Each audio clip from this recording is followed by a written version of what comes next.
Muy buenos días, queridos amigos, estimados hermanos. Hoy es viernes 4 de julio del año 2025 y vamos a tener la conclusión de la lección número 1 de escuela sabática que estudiamos durante esta semana y se tituló Opresión, el trasfondo y el nacimiento de Moisés.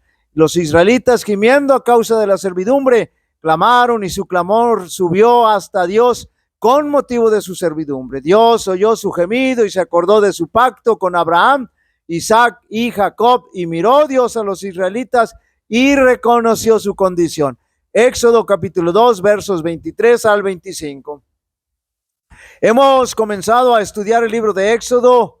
Al inicio del libro vemos cómo el Señor prepara a su pueblo para levantar a un libertador, el cual sería Moisés. Vimos también el sufrimiento, la injusticia y el acoso que recibieron los hebreos por parte de los judíos, hasta convertirlos en sus esclavos. Sin embargo, el Señor iba a realizar sus planes para bendición de su pueblo a través de Moisés. Domingo 29 de junio, el pueblo de Dios en Egipto. La familia de Jacob se habría de trasladar a Egipto debido a la hambruna que imperaba, y allí en Egipto encontraron la forma de sobrevivir.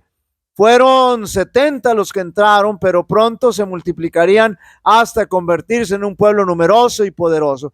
El Señor los había prosperado en todos los aspectos, y fue hasta que muere el faraón, que conocía a José, que pudieron estar tranquilos en Egipto, porque luego viene un faraón que no conocía a José, hasta que finalmente se convierten en esclavos de los egipcios y son afligidos con duro trabajo, con grandes injusticias, hasta que el Señor tiene que intervenir con poder. Lunes 30 de junio, el trasfondo histórico.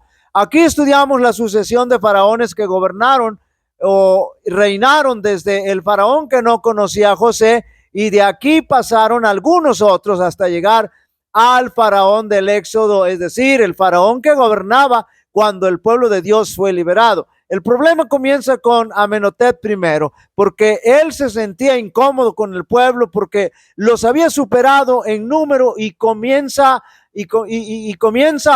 afligirlos, es decir, comienza a afligir al pueblo de Dios. Y bajo este contexto histórico es que nace Moisés, quien habría de cumplir los planes de liberación del pueblo por parte de Dios. Martes 1 de julio, las parteras hebreas. Ya durante la semana mencionamos algunos aspectos interesantes de las parteras hebreas. Demostramos que realmente eran hebreas, pero también cuestionamos por qué tan solo 2 para una población de mujeres de al menos 500,000, y etcétera. Algunas otras cuestiones que no vamos a comentar, que ya comentamos.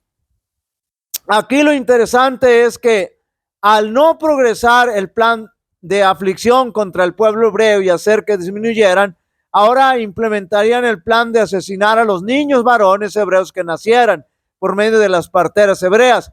Pero este plan también habría de fracasar, porque las parteras temían a Jehová, y esa es una gran lección que debemos aprender todos. Miércoles 2 de julio, el nacimiento de Moisés.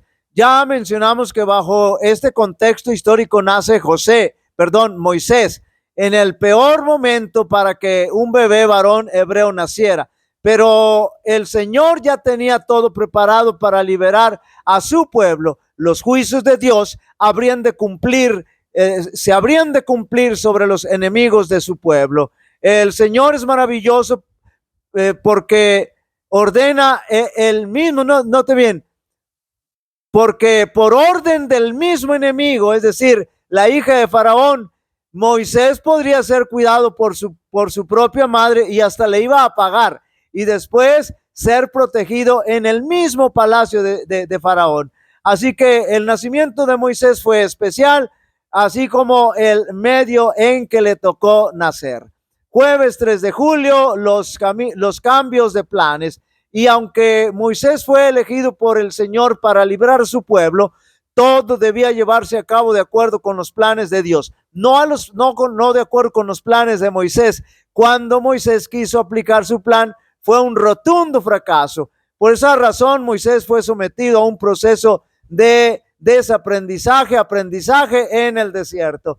Es decir, la vida de Moisés fue de 120 años, y su proceso de vida se divide en 3 partes de 40 años, y en los últimos 40 años el Señor obró maravillosamente por medio de Moisés para estudiar y meditar.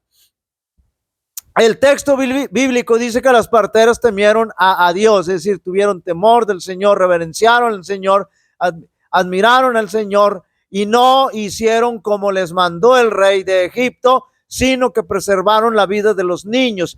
La inspiración comenta lo siguiente acerca de la fidelidad de estas dos mujeres y de la esperanza mesiánica. Se ordenó a las mujeres cuya profesión les daba la oportunidad de hacerlo que dieran muerte a los niños varones hebreos en el momento de nacer. Satanás fue el instigador de ese plan. Sabía que entre los israelitas se levantaría un libertador y al inducir al rey a destruir a los niños varones, esperaba frustrar el propósito divino. Pero esas mujeres temían a Dios y no osaron ejecutar tan cruel mandato. El Señor aprobó su conducta y las hizo prosperar. Realmente Satanás quería impedir que finalmente llegara el libertador de todo el ser humano, es decir, Cristo Jesús. Por eso quiso acabar con su linaje. Lo bueno de todo esto es que a pesar de los planes de Satanás, Dios intervino y usó a personas fieles para frustrar sus propósitos del enemigo. Vivimos en un mundo que está bajo el dominio del adversario, eso lo vemos palpablemente, a quien Jesús llamó el príncipe de este mundo. Satanás usurpó esta posición de Adán, pero Jesucristo lo derrotó durante su vida y mediante su muerte en la cruz. Aunque Satanás sigue vivo y activo, como lo reveló su intento de matar a esos niños, su propia destrucción, note bien, es segura. La buena noticia es que las dificultades de la vida pueden ser superadas por la gracia de Dios. Esa gracia es nuestra única esperanza.